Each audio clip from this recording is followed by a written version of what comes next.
lies. The 5 a.m. low in your eyes says your heart is changing. Now we don't dance like we used to.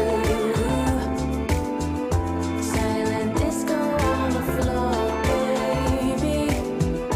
Mr. DJ, you get me through. When the beat's gone, you can't save me. Now we don't dance like we used to. Silent disco on the floor, baby. Mr. DJ, you get me through. When the beat's gone, you can't save me. Under those lights, you turn it on right. You're on fire, baby. Still drinking too much has got you losing your touch tonight. Now we don't dance like we used to. Silent disco on the floor, baby. Mr. DJ, he'll get me through. When the beat's gone, you can't save me, baby.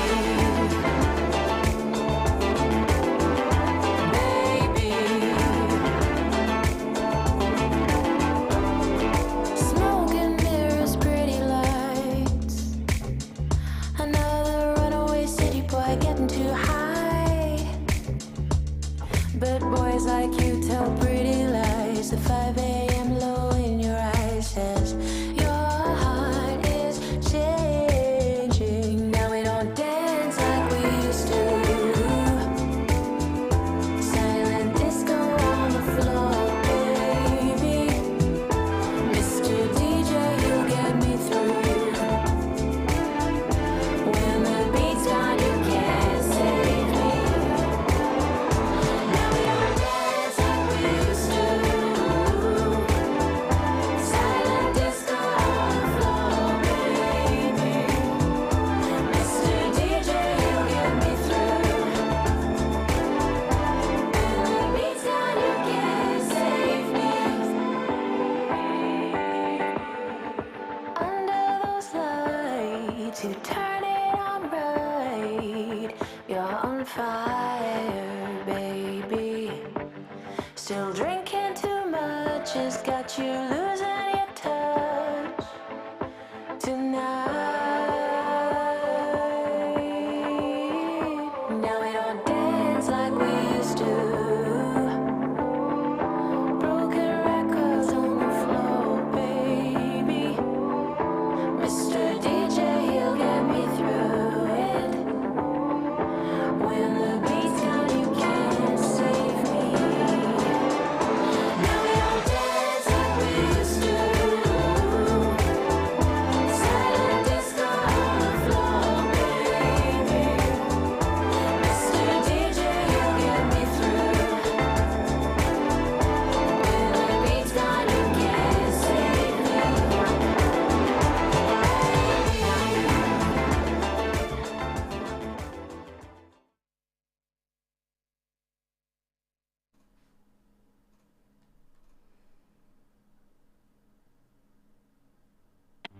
This is Broad Radio. For you, by you. Broad Radio. Here for more.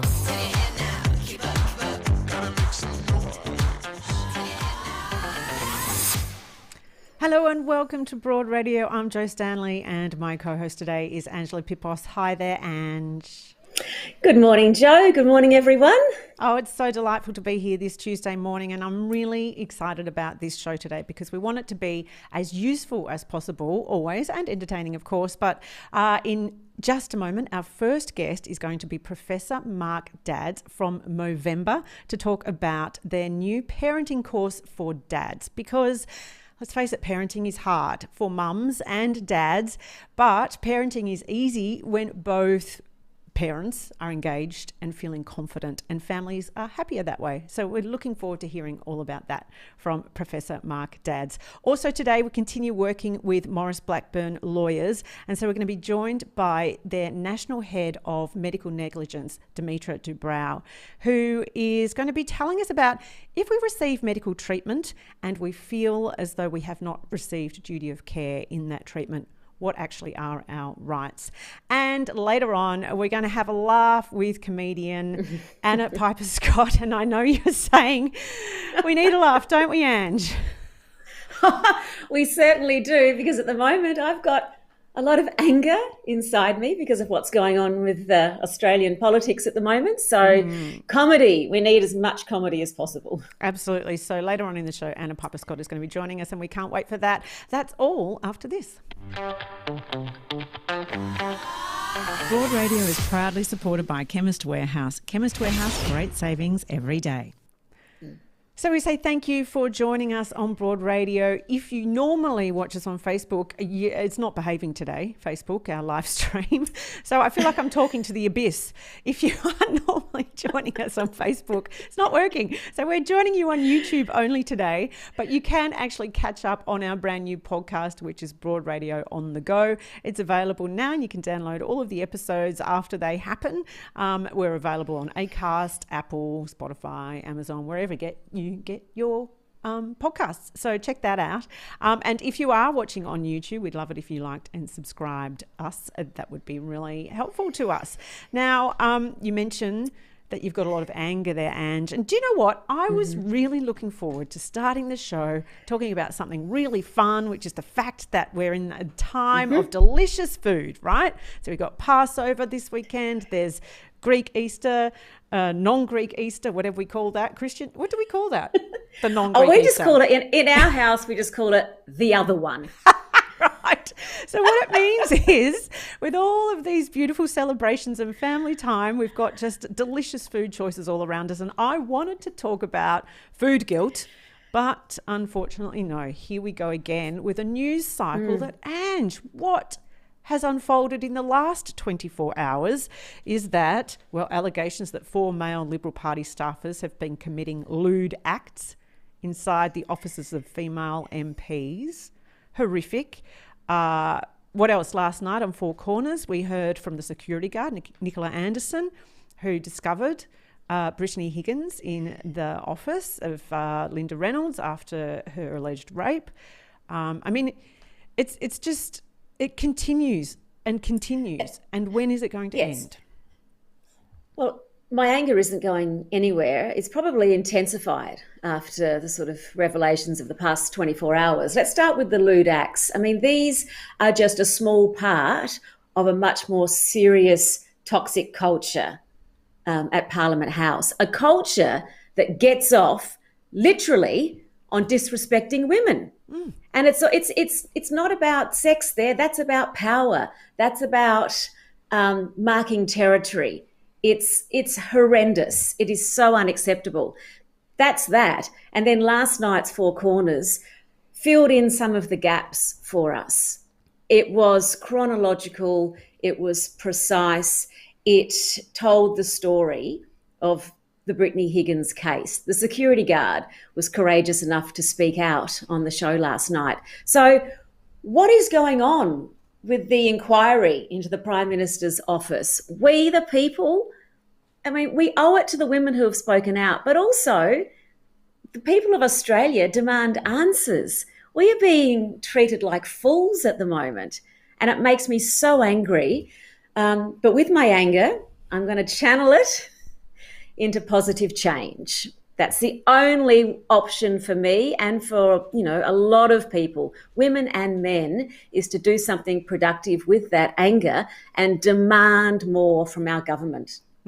Yes, it does feel like we, the people, are a little powerless in demanding more, because how do we actually access them and expect and receive the change that we want?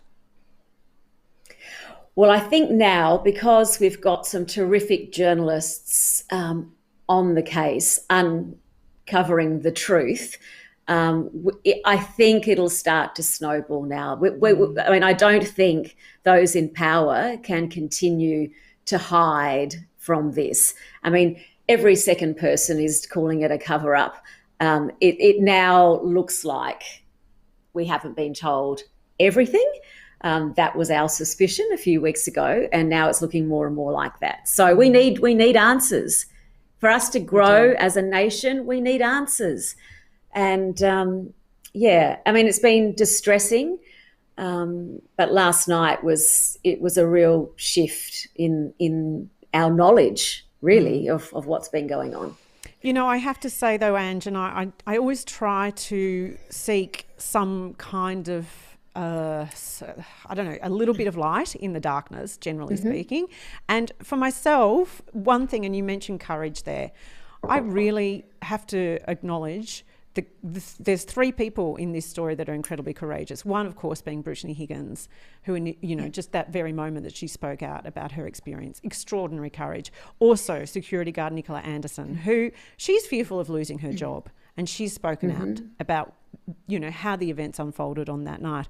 But also the whistleblower who has shared this culture that he has witnessed of these lewd acts and everything else. I mean, you know, just what happens in a workplace for this to, you know, it is outright misogyny, and he has spoken out about that, which is extremely courageous. And without people like him, nothing will change.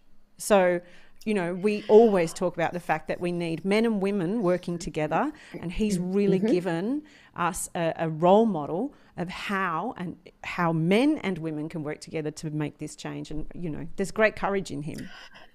I totally agree with you. And it's the culture of the place that allows this kind of behaviour to happen.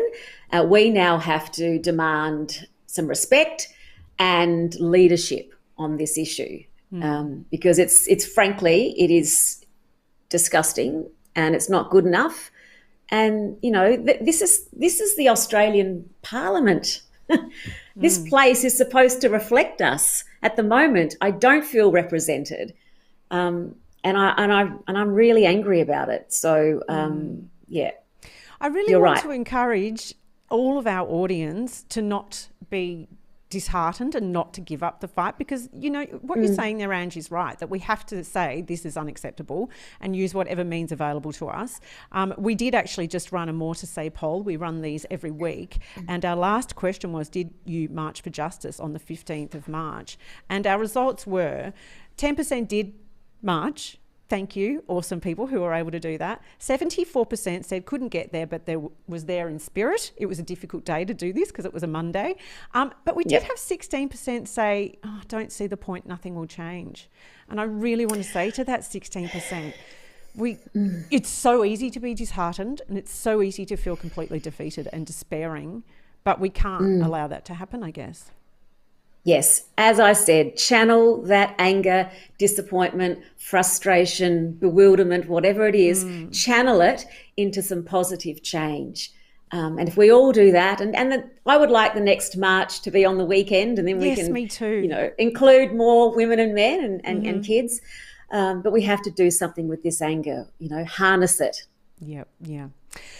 All right, so we do run those More to Say polls, I should say, every week, and we have a new question up there, which I'll tell you about a little later on. But if you do actually enter our More to Say poll, I must mention that one lucky person will win a gorgeous bottle of Moores Hill Estate Blanc de Noir sparkling, valued at $55. Thanks to this gorgeous winery in Tasmania, beautiful Moores Hill Estate. It's where the grapes are powered by the sun, Ange, because they are 100% off-grid. So make sure you check out a More to Say poll, because there's a possible little gorgeous prize in there for you. Ange, we need to move on. And I want to ask you, okay, you and I are both mums, right? And we both have partners who, we're really lucky, are very engaged as fathers. Would you say that about your lovely partner, Simon? I would. Our son Francis couldn't have a better role model as a dad. Simon does a lot, and, you know, if he was here now, he'd probably say he's been doing the lion's share of the work around the house, because I have been incredibly busy trying to get that documentary over the line. So Simon is he's not just there in that sense, though. He's emotionally very much connected to our son Francis. They look the same. They have the same sort of personality type. They are peas in a pod. So yeah, I shouldn't say lucky, because it should be like this. Yeah. You know, Simon is terrific, and it's beautiful to watch. It's a beautiful relationship to sort of step back and see how they connect, because it is a bit different to Francis and I. It's interesting how they do things, differently with each parent. Well, you know, my husband Daz and my daughter Willow are absolutely obsessed with each other. It's just gorgeous. And in the same way, really beautiful to watch. But Ange, I grew up without a father because my dad died when I was 4. And I'm so moved when I see dads who feel confident in their role, because I don't think it's easy. I mean, parenting is hard in general for mums and dads. But if you haven't got the role modelling, sometimes you just can feel a little bit lost and you need a little bit of guidance. That's so true. And my dad was so busy trying to carve out a career that he often wasn't there for us growing up as well. I mean, he and mum and dad had very clearly defined roles down gender lines, which I later discovered wasn't all that great. But at the time, I wasn't aware of, gender roles and stereotypes and that kind of thing growing up. But my dad was busy working, putting food on the table. Well, that is a very common story as well. So we are really pleased to be talking right now about a latest initiative from Movember. It's called Family Man. It's a simple and easily accessible online parenting course for dads. It's designed by leading child behaviour specialists and psychologists. And here is a little something to explain it to you.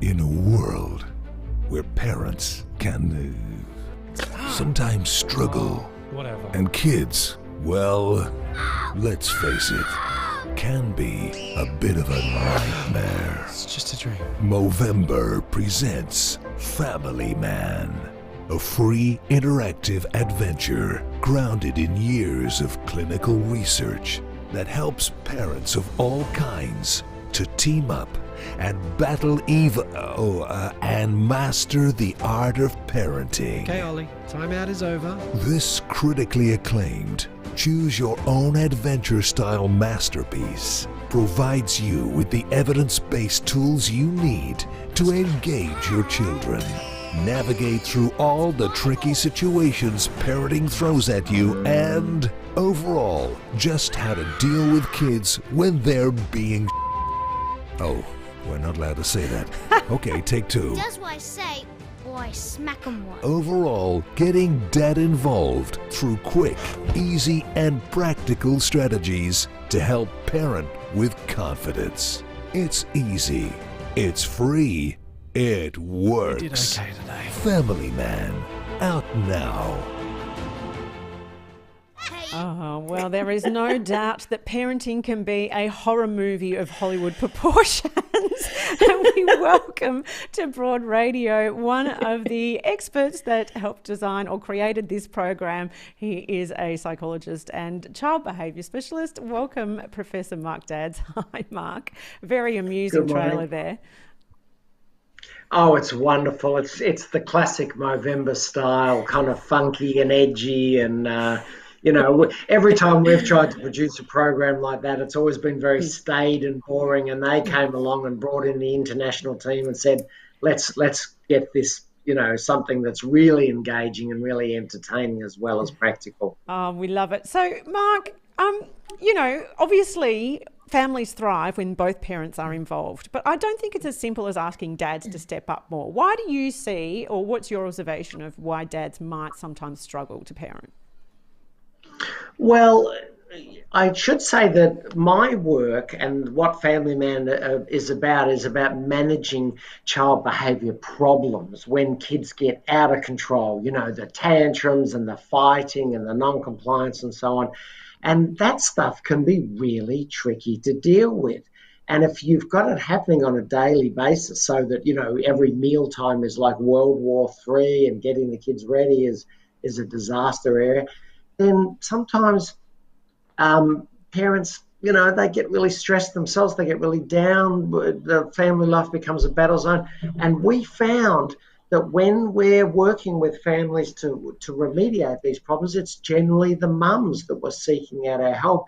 And the fathers were absent. They were like, this is not my problem. Or they were saying, I don't exactly know what to do. And so they were kind of avoiding the situation. And we know that if you've got both parents in the family, if they work as a team and approach this together, it's much more powerful and more effective. We all want, Mark, our kids to be happy and healthy, but there's no rule book for this, as you say, and there's no such thing as, that the perfect style of parenting. Each case is different.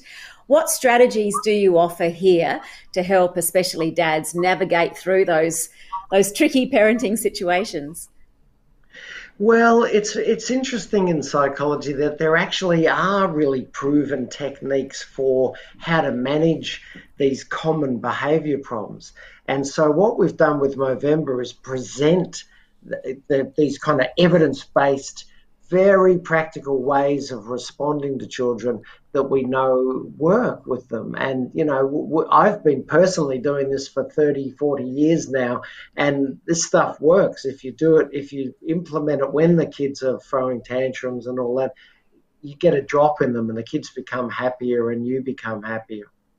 I did check out some of it last night, Mark, because I need all the help I can get as well. My daughter's 12, so she's a little outside your age bracket that you're aiming for, but she was still on occasion getting tantrums of a different kind. But one of the things I really enjoyed is the notion of encouraging and rewarding the behaviour you want to see. And you use rewards like spending time together and affection, which I thought, that's interesting. I've never thought of that as a way of rewarding behaviour. That, to me, you think that might come naturally, but it doesn't necessarily, does it? Do we need to kind of teach our parents how to be affectionate and how to prioritise time with our kids? Yeah, look, that's such a good point, because these days most parents have done some kind of course, and when they come in to see us, we say, this is what we're going to do. We're going to use a lot of affection and so on, and they say, oh no, I've already been trained to do rewards. I use praise and so on, and we're like, no, you can't just use praise or gifts. You've got to be erratic, unpredictable. And you've got to mix and match everything you can. So when you see a child in doing something nice, you've got to spring them and go, I saw that, following instruction, playing nicely, speaking to me in a nice voice, and then follow it up with all sorts of unpredictable, loving engagement, finding joy in them, spending time, taking them for a walk down the park, giving them something. Yes, using descriptive praise. But if you just use the same reward every time, the children get bored very, very quickly. And so you've got to match this mixed bag of responses to what's going to work for your child. Mm. And Mark, COVID created some chaos and made us, adapt our parenting to suit the situation. Not that we want to think about going back into that sort of madness again, but I did notice on the site that there are some tips for spending extra time together at home. How important was it to outline those strategies? I did a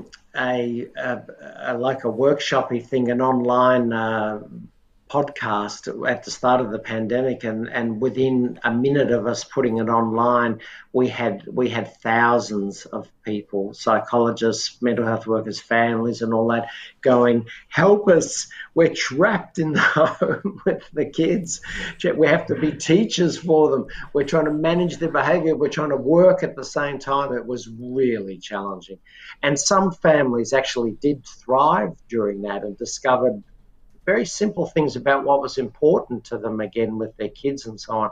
But for others, it was very, very stressful. And having some simple daily rules about how to manage life together under those circumstances were very, very important.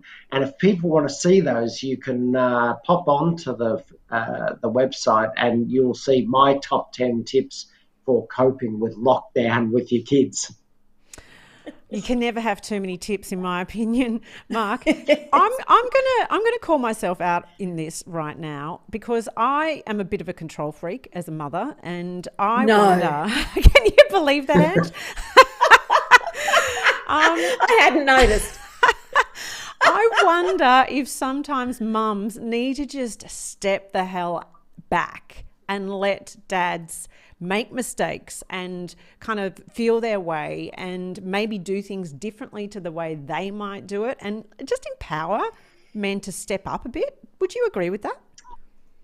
Oh, look, this is really interesting, Joe. This is one of the most common dynamics I've seen across my career, is where the mum has become kind of the career parenting person who's worried about all of the daily stuff and everything.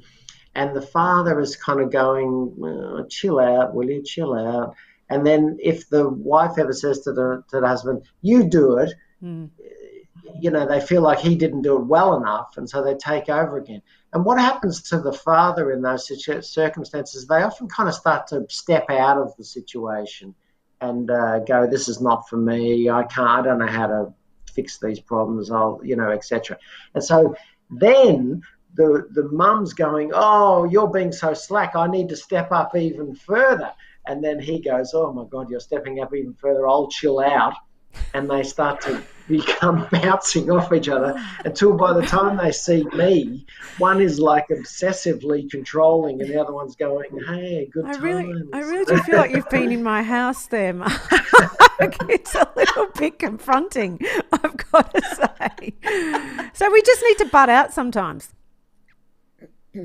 Sometimes you just got to smell the roses and go, the mess is okay, chaos is all right, just find some joy.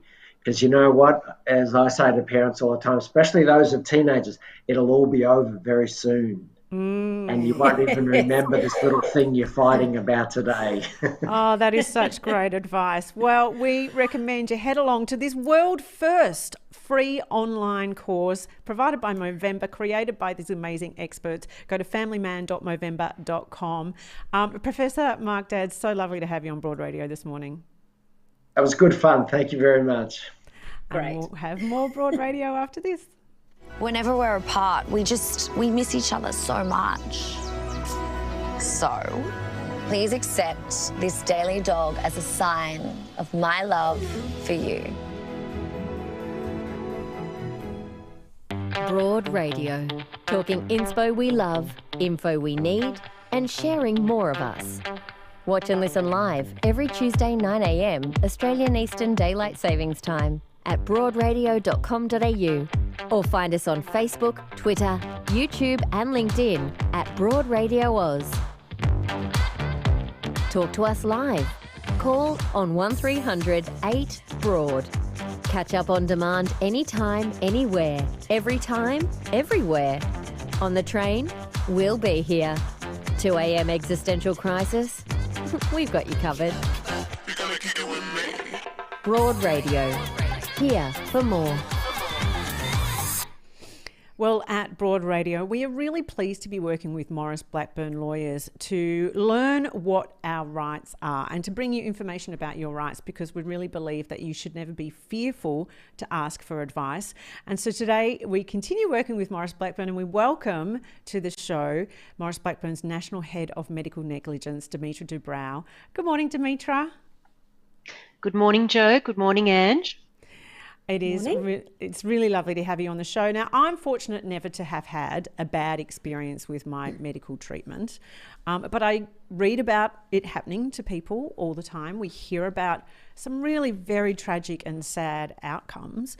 What sorts of claims do you represent? What have you seen in your time in medical negligence?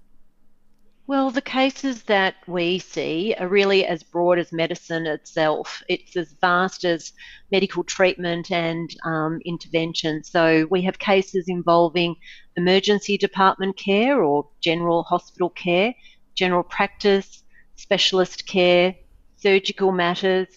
We also have cases involving obstetric care, so stillbirths and neonatal deaths. And sometimes it's birth injury to the baby or to the mother. And we also have claims involving mental health care. So it might be that a patient has been able to suicide whilst in a mental health facility, or has been able to abscond and self-harm or suicide. And then we have cases involving missed or delayed diagnosis of cancer. And an example of such a case, and cases that we see, include delayed diagnosis of bowel cancer. So if I can give you an example of a young man in his late 30s who attended his general practitioner worried about bleeding, and he was referred to a specialist to undergo a colonoscopy. But that specialist performed an examination and diagnosed hemorrhoids and gave him dietary advice.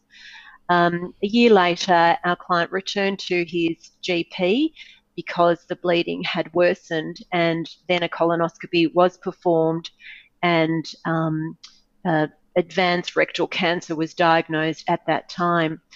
He did undergo treatment, but unfortunately a year later he was diagnosed with metastatic spread of cancer. So now his condition was terminal.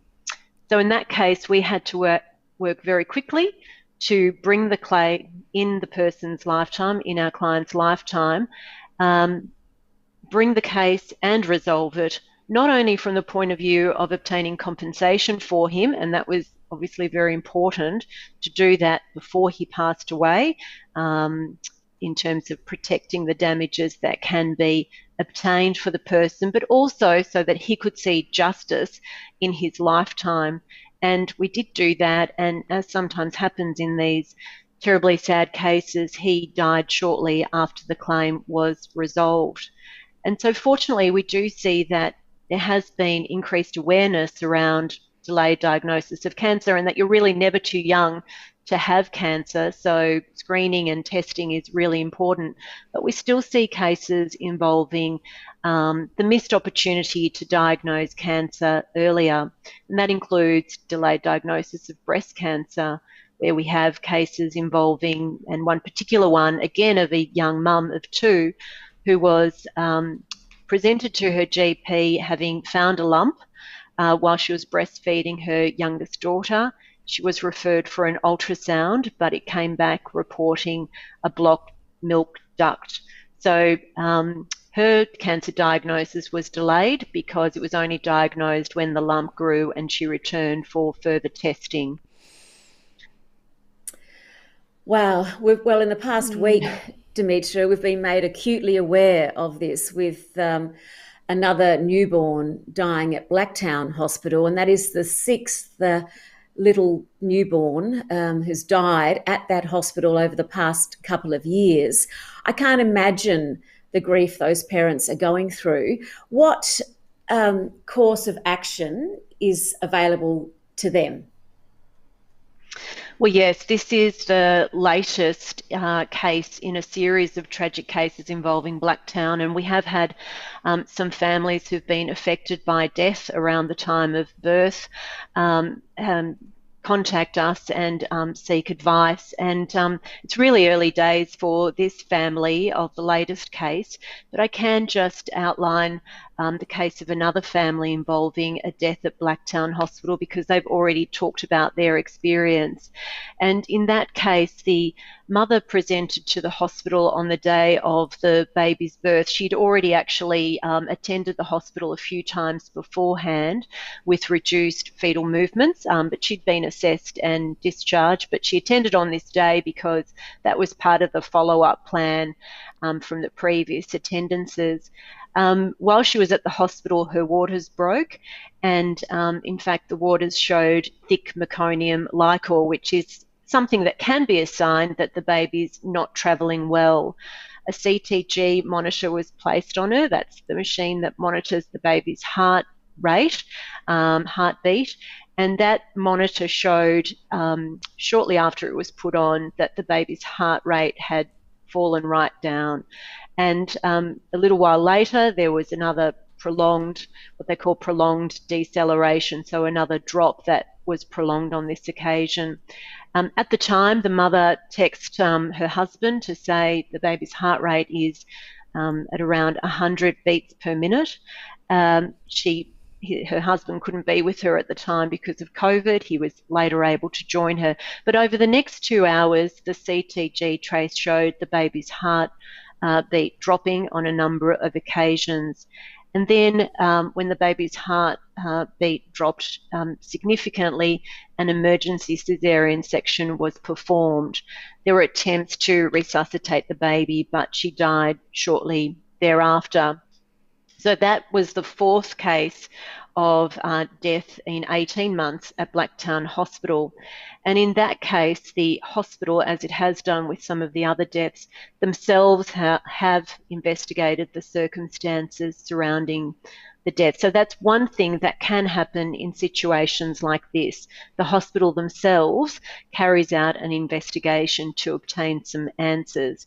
But patients can ask questions, they can seek explanations, even if a hospital hasn't instigated their own investigation. That's something that can be called upon to be done.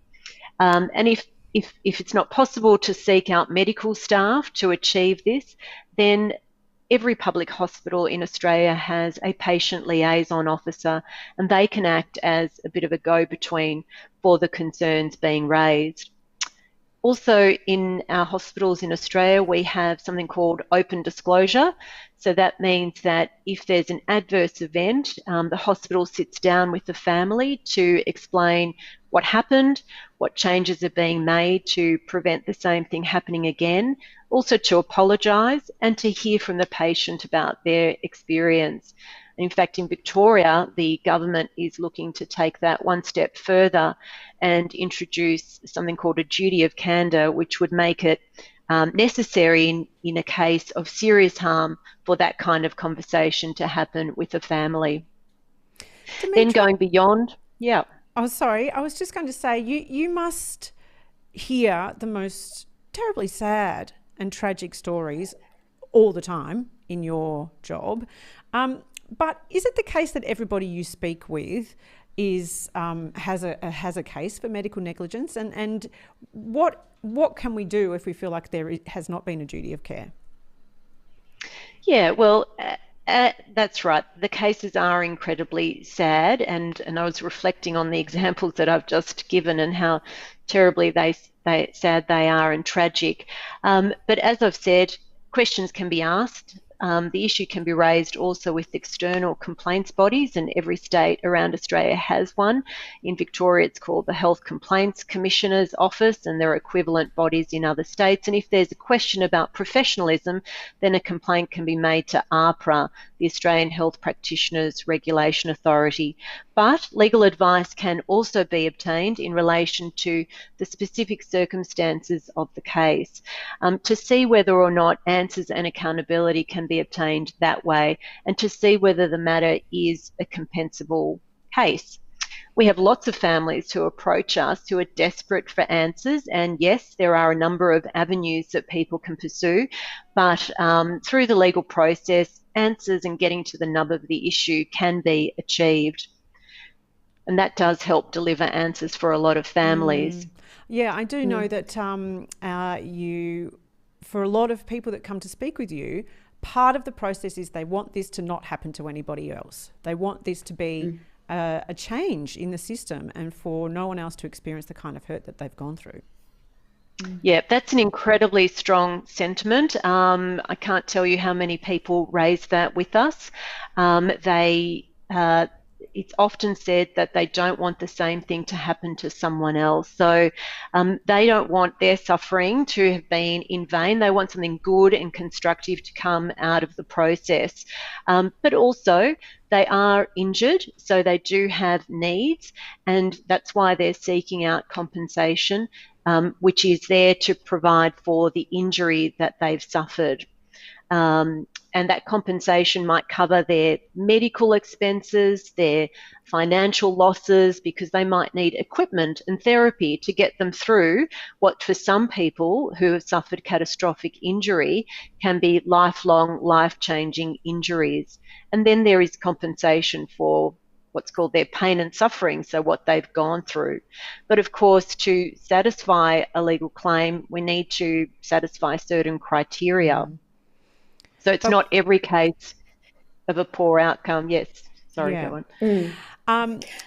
Well, we would encourage, though, at every case, if you feel like you do have or have experienced some kind of neglect of duty of care, to ask the questions and to seek advice, and not to be fearful to seek advice. That's right. That's right. And not every case of a poor outcome is going to amount to a claim. So it's really important to know whether your individual claim or case is going to amount to a case. We do have to prove that the care departed from the reasonable standard. So that's care that's outside of what's acceptable. And we often, and you mentioned it earlier, Joe, doctors and health practitioners owe a duty of care to their patients. That's often talked about. And what that means is that the doctor has to provide treatment that accords with reasonable skill and care to protect the patient from harm.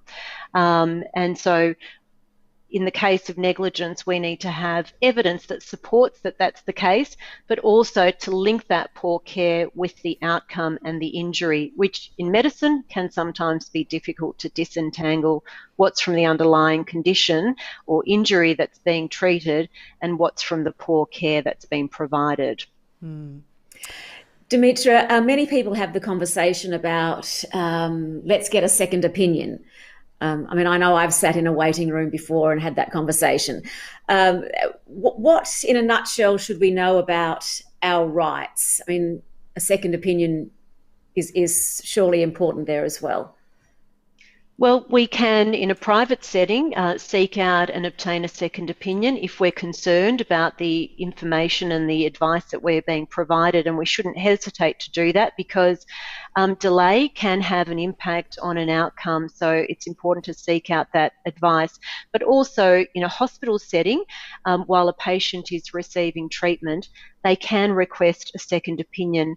We do in Queensland have a formalised program, and in some other states where the patient can call for another doctor to come and review them, a doctor who hasn't previously been involved in the care, to provide fresh eyes to the problem and to the issue. In Queensland, that's called Ryan's Rule, and named after a 3-year-old little boy called Ryan who died from a bacterial infection. But even though it's not a nationwide escalation process, it's something that patients can avail themselves of. So if at any time patients or their families are concerned about the treatment, they can call for that second opinion, and they should do so. The other thing that people don't often realise is that they can obtain their own medical records from a health practitioner or a hospital. We often hear about the Freedom of Information Act, and that can be relied upon to obtain records or equivalent legislation from public hospitals, but people can also obtain their records from private hospitals or private practitioners under what's called the Privacy Act or equivalent. There's a fee to pay, but it's an access to your health information and assist people to gain a better understanding of the medical treatment they've received.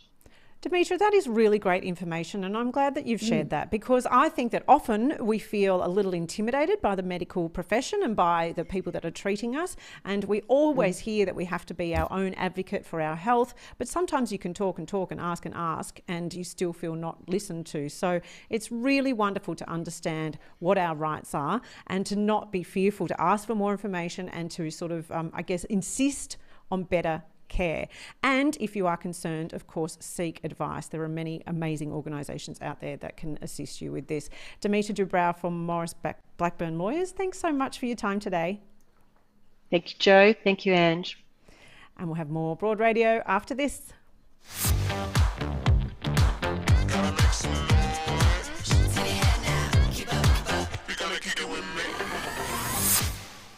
Well, the Melbourne International Comedy Festival is upon us, and it's so wonderful now to welcome to the show a very funny woman. Her name is Ange Pippos. Hello, Anna. Hello. Thank you for having me. I understand that your show, Queer and Present Danger, opens tonight in Melbourne? Yes, tonight at 10 p.m. at the Butterfly Club.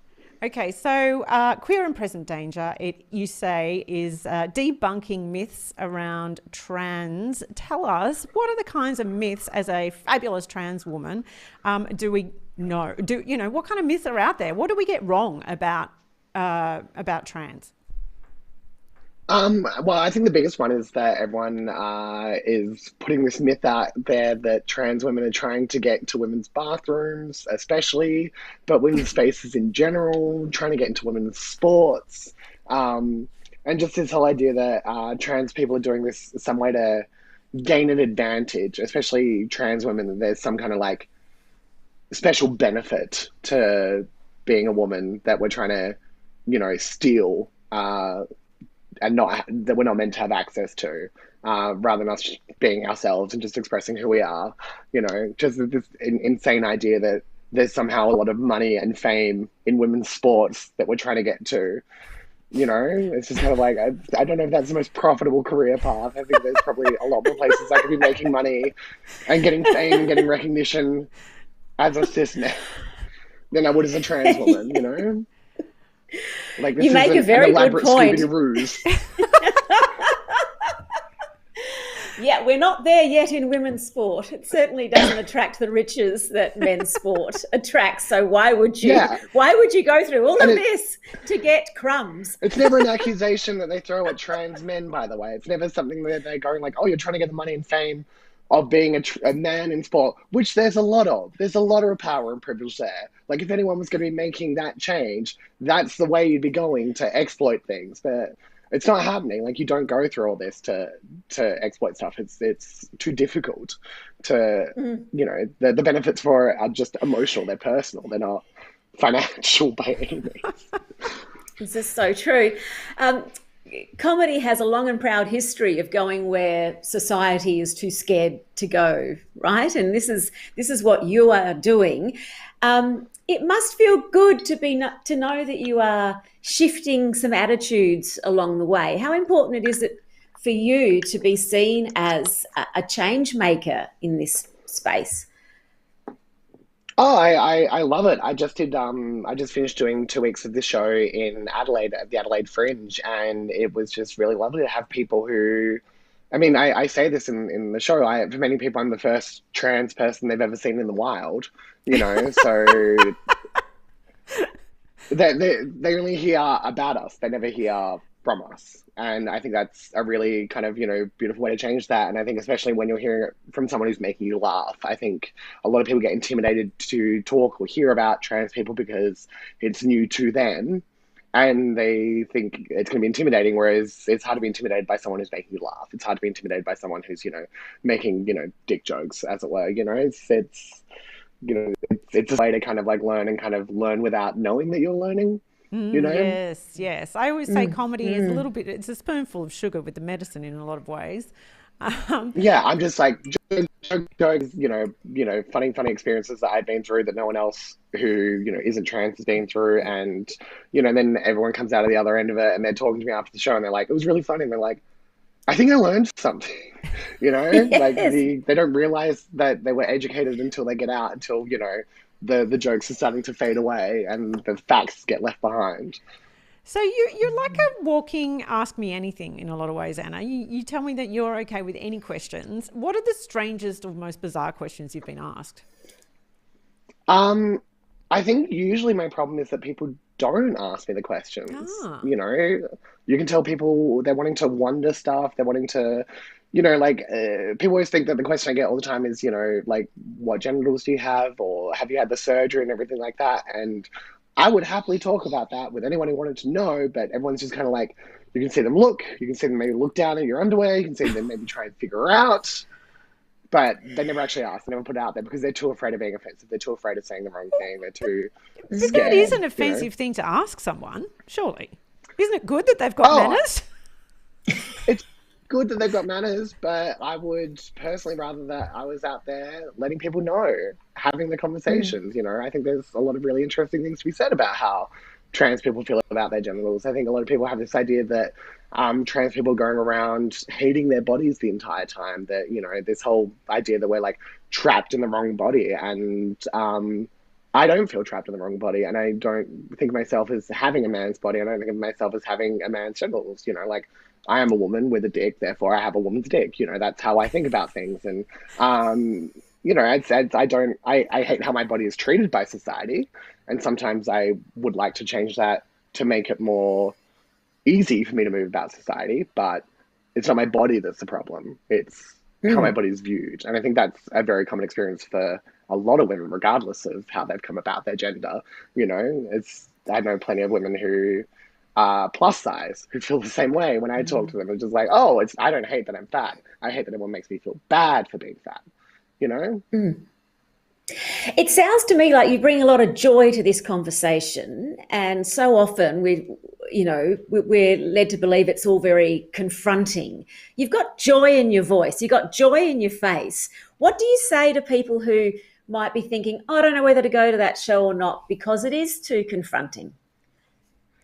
Oh, I mean, it's a very joyful show. I mean, the whole point of what I'm trying to do at the moment is make everyone realize how happy this is. Like, that's the running theme throughout the show, is that every story that you normally get to hear about trans people is about the tragedy, the pain, the trauma, all the things that are wrong with being trans, all the things that are hard about being trans. And I kind of do the show as a way to kind of show, like, look how liberated I am, look how happy I am, look how excited I am. Like, being trans is a gift, or at least being able to be open and claim it is a gift, you know, that I get to live with authenticity in a way that few people get to, you know, because once you come out as this, you kind of don't get to fit in, and that's a bit liberating, because, like, well, if I can't fit in with my gender status, I'm not going to fit in with my opinions on music. I'm not going to fit in with how I feel about politics. I'm not going to fit in with all these things. I can just go and be who I want to be and find the people who connect with that, rather than trying to pretend to be someone that is relatable. And it's a very joyful show because of that. You know,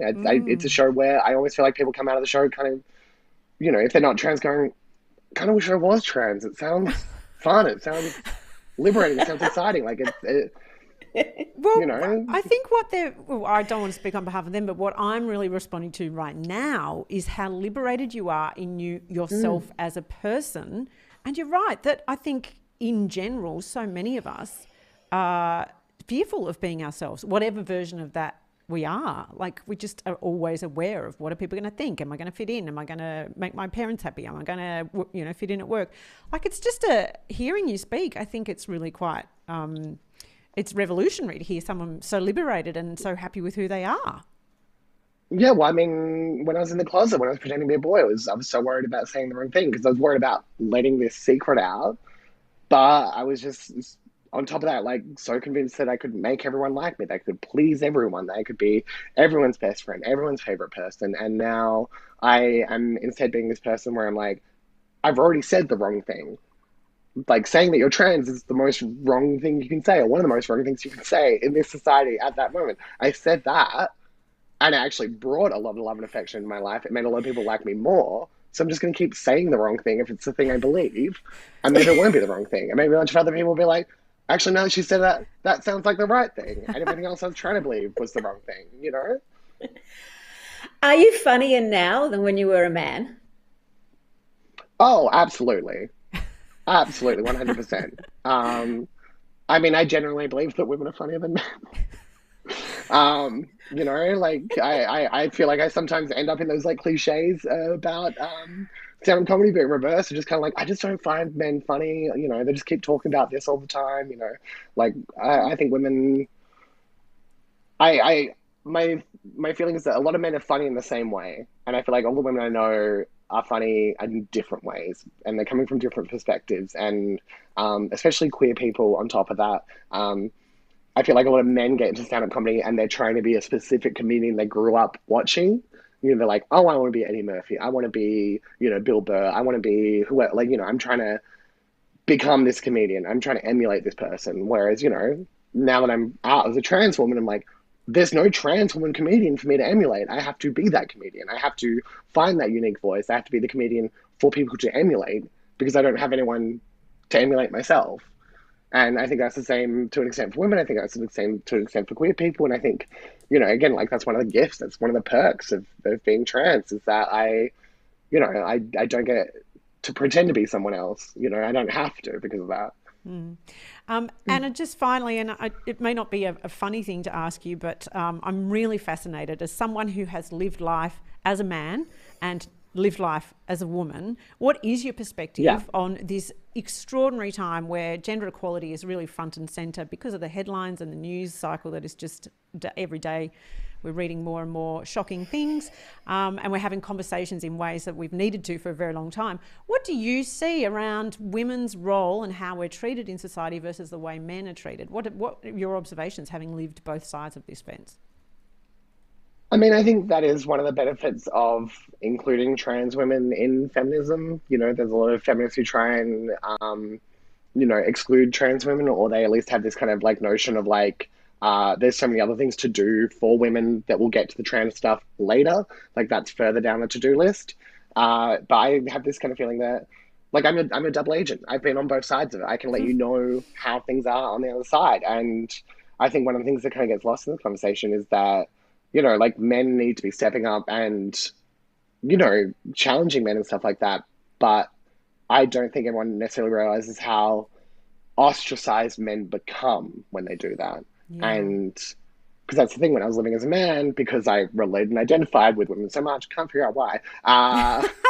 Because I was doing that, I was defending women, I was stepping up for women, and I got less and less included. And I kind of, was a boy who wasn't part of the boys' club, in a certain sense. And I think it doesn't require just men to step up and call people out, but it also requires men to step up and back up the boys who are doing the right thing, And that's, I think, the detail that gets lost. It's kind of like, it's not just be the first person, but be the second person, be the third person, be, that person who stands next to your brother and goes, yeah, what he did is right. He stood up, he said the right thing, he leaked this video, and I support him for doing that. And I think he's great for doing that. And men need to be doing that. Men need to be supporting each other, not just supporting women, if that makes sense. Just one more from me on feminism. I mean, as a feminist, I've been watching the debate and the discussion about feminism and trans women, that J.K. Rowling and others have contributed to. Do you feel as though the feminist movement has rolled out the welcome mat to you? I think it's all kinds of, I know plenty of women who have. It tends to be women who are marginalized in another way. So I get welcomed by lesbian women. I get welcomed by women of color, women with disabilities and stuff like that, because they understand that being a woman is not the only way that you can be marginalized in society, that there are other factors, that intersectionality. But cis, straight, white women kind of think they are the experts in what it is to be excluded, and it's not true. But it happens. And I think the women who do include me realize that I have a lot to add to the conversation, and that when you include all these people with these different experiences and different, marginalizations, you end up seeing the parallels. That the way transphobia and sexism end up being kind of parallels for each other, and the things that affect me as a trans woman are also affecting cis women. The way people punish me for not being woman enough in my body is also ways that other women get punished because they don't menstruate the right way, or they're not able to conceive, or they, their body is too hairy from PCOS or endometriosis or any of these things that their body has failed to be a woman's body in ways that mine has also failed. And the stuff that affects me and marginalizes me marginalizes them as well. And that if you help me with my marginalization, it's also helping you with yours. Oh, and it's been yes, it does. Delight to speak with you, because what you're really challenging us to do, which is what Broad Radio is all about, is to just think of people as individuals, not one homogenized version of being a gender, and not one homogenized version of being a person or a woman or anything. Just let's look at the individual and celebrate each individual and their glorious diversity. Yeah, it's just my whole philosophy is just including as many people as possible, and I think people don't realize how powerful that is. In my show, I make two very oblique reference to asexuals. I just say in the list of like queer people, I include asexuals, and when I talk about transphobia, I mention acephobia. And I've had people come up to me after the show and be like, "I am asexual. No one ever talks about us. That was so amazing. I feel so included. Can I please have a hug?" Blah blah blah. I'm like, I just mentioned you existed. I didn't talk about anything you're struggling with, anything you're facing. Like, that inclusion is so powerful that just kind of even hearing yourself get mentioned when you don't normally just makes people like want to cry and want to hug me, and I'm like, why would you not want to be doing that for people all the time? Oh, it's amazing. Anna Piper-Scott, thank you so much for joining us. And why don't you get along and see Anna? The tickets are at comedyfestival.com.au. All the best with your season. I know it is a ripping show. Starts tonight. I'm so excited. I'm excited for you. And it's had rave reviews, so do get along and see it. Thanks so much, Anna. Thanks for having me. All the best. We'll see you again on Broad Radio sometime. I hope so. Yeah, and we'll have more Broad Radio after this.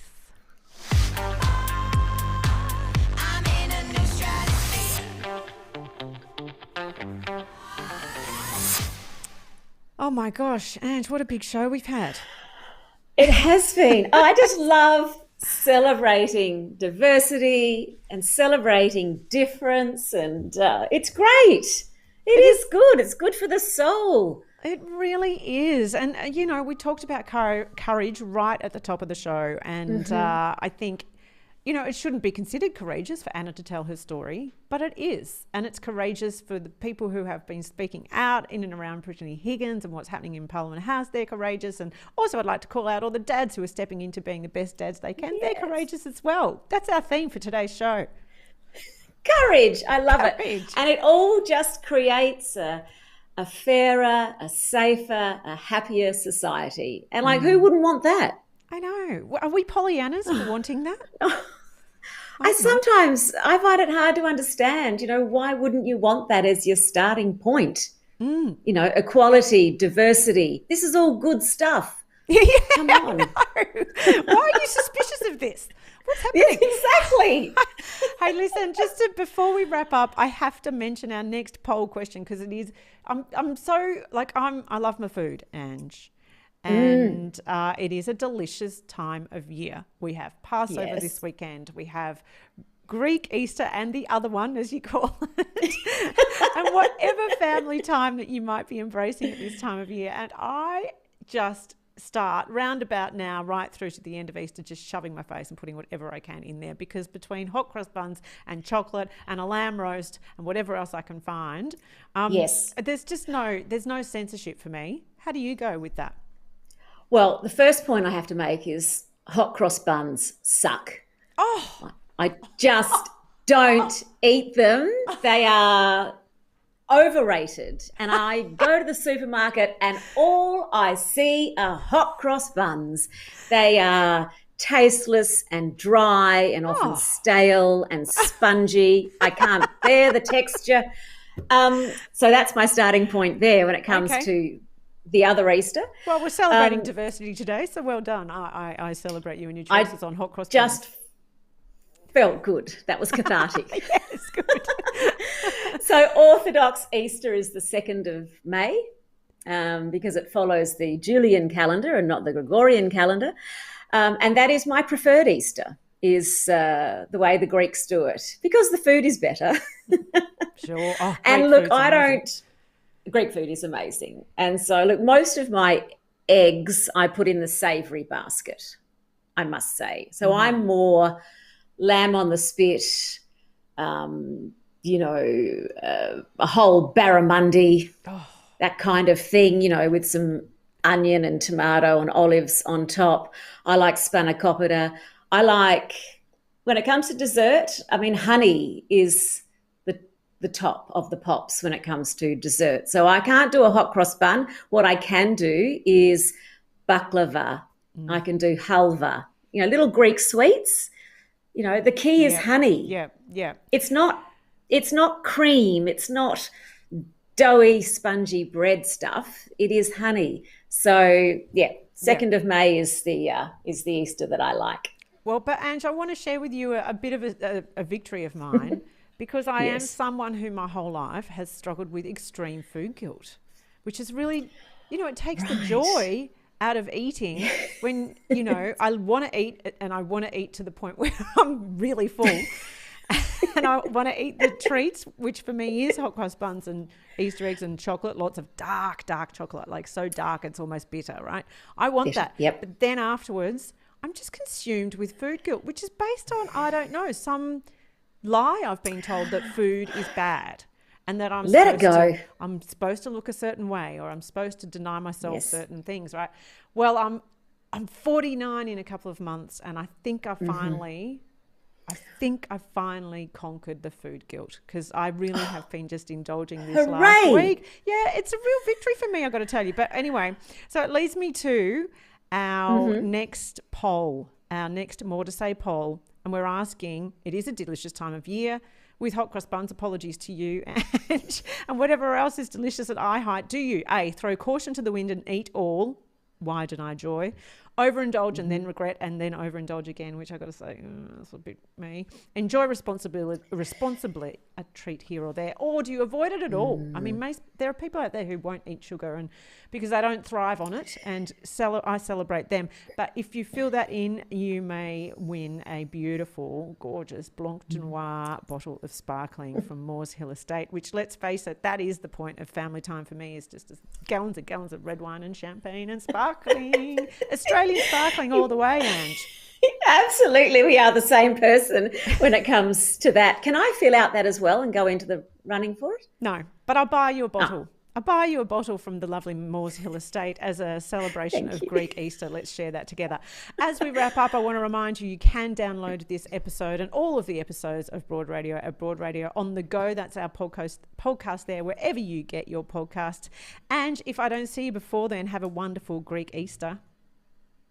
Thanks, Jo, and you have a wonderful other Easter. And we'll be here next week with more Broad Radio. We'll see you then.